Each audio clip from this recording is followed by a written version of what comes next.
Petrol ও ডিজেলের মূল্য বৃদ্ধির বিরুদ্ধে অভিনব প্রতিবাদ। সাইকেল চালিয়ে মনোনয়ন জমা দিলেন দুর্গাপুর পূর্ব, পাণ্ডবেশ্বর ও রানীগঞ্জ কেন্দ্রের ৩ কংগ্রেস প্রার্থী। এই ৩ জন মনোনয়ন জমা করলেন শনিবার। মনোনয়ন জমা করার আগে ৩ প্রার্থী একসাথে সিটি সেন্টার অঞ্চলে সাইকেল চালান। তারপর সাইকেল চালিয়ে মনোনয়ন জমা করতে যান। সাইকেল চালিয়ে মনোনয়ন জমা কেন, কি বলছেন শুনুন দেবেশ চক্রবর্তী।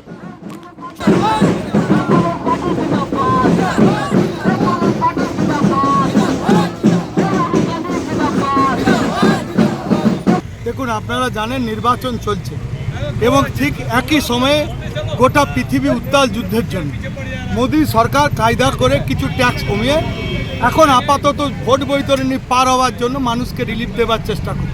কিন্তু ভোট পেরোবার পর প্রত্যেকবার যেটা হয়, ডিজেল, পেট্রোল, গ্যাসের দাম সব বাড়বে, নিত্য প্রয়োজনীয় জিনিসের দাম বাড়বে।